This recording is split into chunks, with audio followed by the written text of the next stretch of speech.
Welcome back to the channel. Week 1 is now fully behind us, and so is that loss to Brady and the Bucks. I'll admit, I'm still not happy about it. To make matters worse, the Cowboys are now without Michael Gallup, and now suspended Lyle Collins. With Gallup, there's some depth behind him, and Cedric Wilson, who played well last week.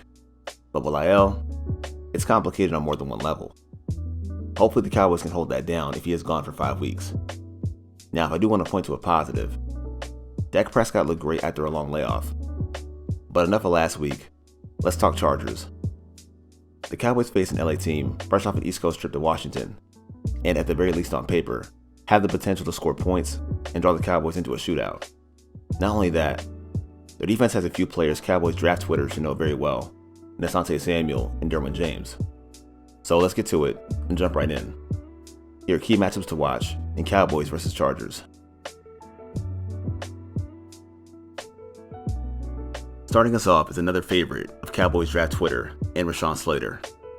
Hell, even myself. I've made it no secret. He's a player I would have taken when Surtain and Pitts were off the board back in April. Fast forward to right now, and he's the starting left tackle for the Chargers while the Cowboys are making line changes without Lyle Collins. I say all that so you know how much to think of him, and why I'd be concerned going to this game.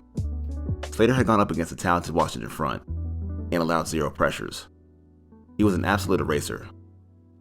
Look, I know as I'm recording right now, Gregory's on the COVID list, but I bet he makes it to Sunday and does play, which is going to be very important, because the Cowboys have got to find pressure outside of DeMarcus Lawrence.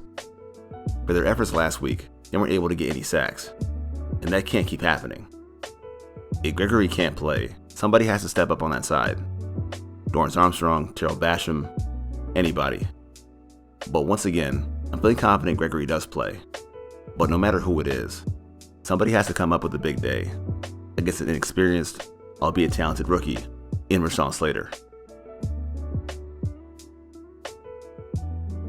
Apparently the Cowboys are way more unlucky than I thought. Just today news breaks that DeMarcus Lawrence has broken his foot and is now out indefinitely. And if that's not bad enough, Randy Gregory is also unlikely to play Sunday, while still on the COVID list. For a team desperate for pass rush, it leaves the Cowboys scrambling for immediate answers to what now looks to be a long-term problem.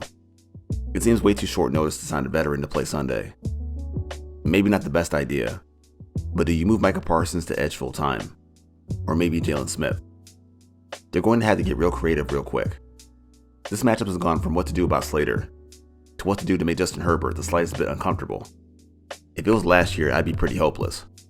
But since they have Dan Quinn, I get the feeling they have a decent plan come Sunday. After all, that's what the Cowboys are banking on anyway when they brought him in. Somebody who gets the most out of what little talent they had to work with.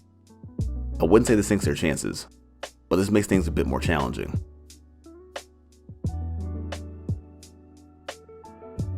Another one Cowboys draft Twitter had wanted in Asante Samuel.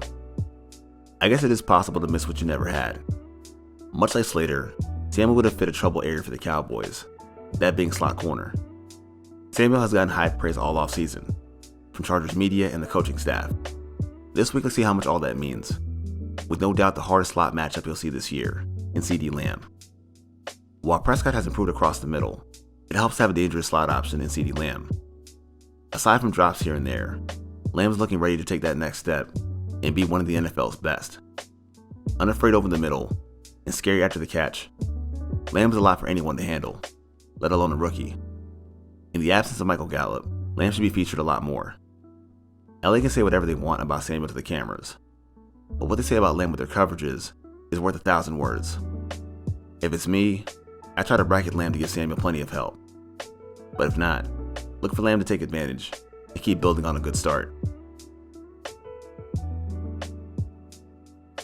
There's no way I can get around not discussing what the Cowboys do at right tackle without Lyle Collins. They don't have any options behind Collins that give you much confidence.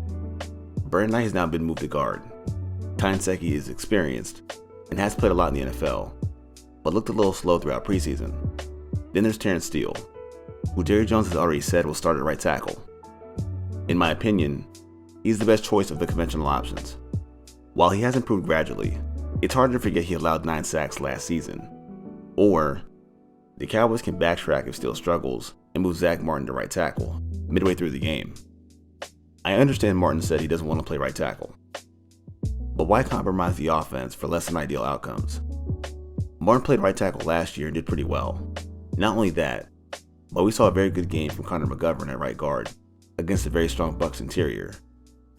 The circumstances with Cons aren't ideal, but doesn't Martin at right tackle just feel the most logical? I hope they're right about Steele, because Joey Bosa isn't going to come easy. He's one of the most productive players in the NFL and can wreck your passing game. He averages just over 3 quarterback pressures a game over the last 3 years, and nearly a sack per game for his career. I'd almost expect him to chip with a running back, even if it was Zach Martin playing right tackle. Still, whoever lines up across Bosa is in for a tough day, and it's a matchup to watch. As for predictions, offensive and defensive standouts, I think you'll get a much better game from Ezekiel Elliott and softer boxes from LA than you got with Tampa last week. New head coach Brandon Staley, a defensive coordinator by trade, doesn't utilize the blitz anywhere near as much as Tampa, which might give Zeke more breathing room than last week. Probably under 100 yards rushing, but over 100 in total yards from scrimmage. On defense, let me get Osa Odigizua. I think last week he played great in the running game and made plays that didn't show up in the box score, but this week is totally different. For a score, let me go Cowboys 32, Chargers 24. But let me know your thoughts on the score, your matchups to watch, and guys you think will step up. Lastly, if you like this video, leave a like. And if you love this video, hit that sub button for more. Thanks for watching, and as always, Cowboys up. Peace.